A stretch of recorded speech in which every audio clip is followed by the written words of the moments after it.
And I've been in the industry nearly 40 years.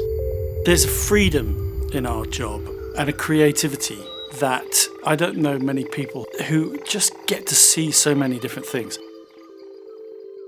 I love the opportunity to work closely with people who are warm and thoughtful and empathetic and adventurous.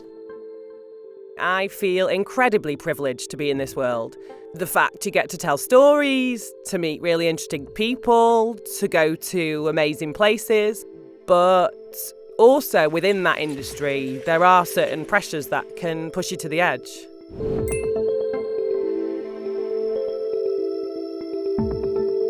So I'd moved from Scotland to come to London with a partner. I was working quite a lot of late shifts, so we were ships in the night, didn't really see each other very much, and we ended up breaking up, and that's someone who I felt that there was a much bigger future there. Striking the right balance can be really difficult sometimes.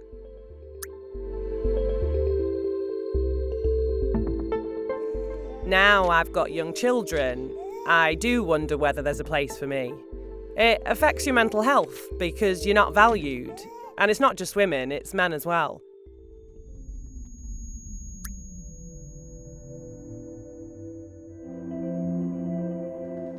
The thing I found most difficult working in TV and struggling with mental health issues is the fact that as a freelancer, you have to maintain this pristine exterior.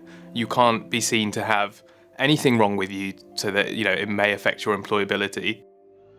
If you're feeling anxious, vulnerable, depressed, these are still seen as signs of weakness in the film industry.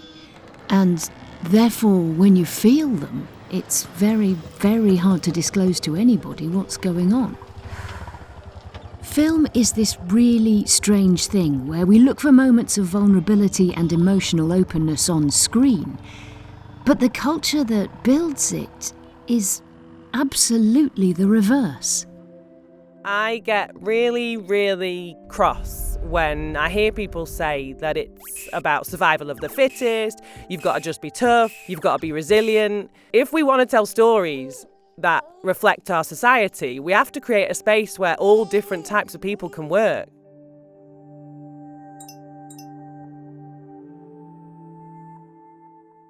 I think being a minority in TV, particularly in entertainment, has been quite the eye-opener, because when I joined the sort of higher levels of production, I realised that there weren't many people that looked like me. I'm a gay man from the north of England. You are reminded that your existence is perhaps looked at as secondary.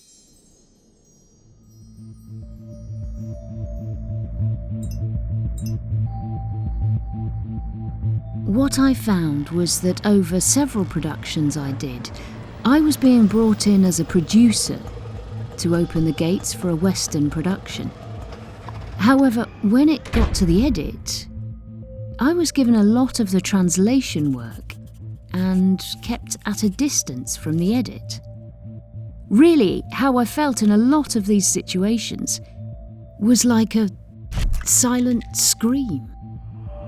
If you're a black or brown person or a disabled person or a queer person, if you're underrepresented in the field already, then generally you're going to go into a culture that probably values you less.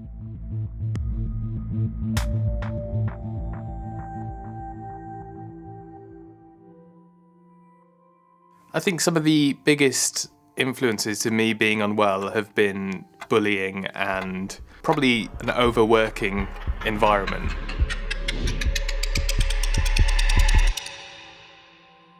I've seen people coming up through the industry over the years who have been mistreated, and so when it comes to their turn, they think that it's absolutely normal to bully other people.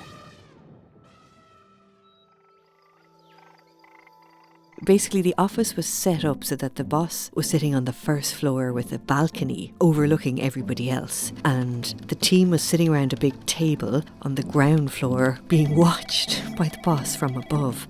And I remember everybody in the room was tense and still and quiet because everyone was scared.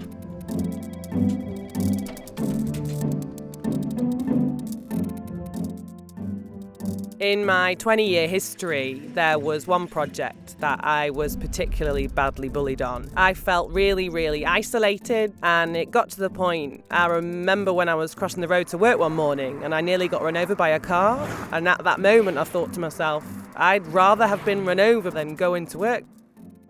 I offered to resign. They wouldn't let me because I had all the information in my head. I kept going and it was pretty brutal. The film I'd made got a lot of buzz around it, but there was one moment after it where I was going, what did I do wrong? Why did they hate me so much? Why would they treat me like that?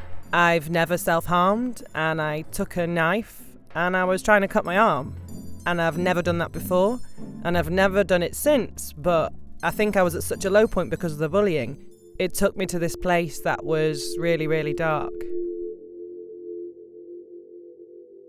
I've worked in a situation that was so toxic that I ended up feeling worthless, ultimately. I remember standing on the train platform and knowing the train was coming and genuinely believing the better thing to do was to jump in front of it. The way I felt about myself after working in a too stressful, bullying environment made me question whether I wanted to be alive. I think I'm a resilient person, but I'm also a sensitive person and a thoughtful person and an empathetic person, and that's part of what makes me really good at my job. I don't believe that a terrible process is worth a beautiful outcome.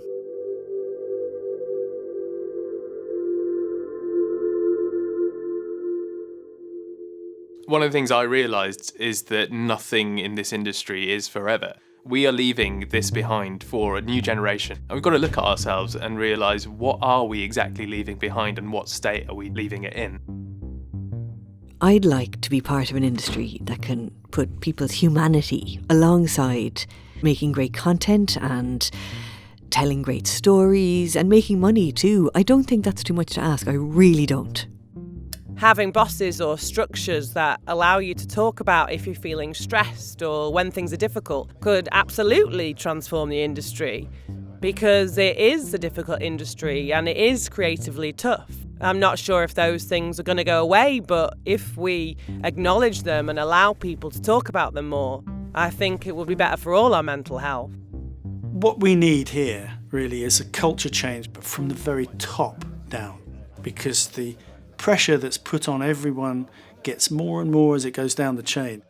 If there's an industry coming forward and quietly but urgently saying that we have collectively created structures that hurt us, what if you had the power to change that? I'd love people to consider how they could turn some of their attention to making our industry safe, healthy. Imagine if those people could make that change. Imagine your legacy if you could make that change. I think that's a pretty extraordinary opportunity.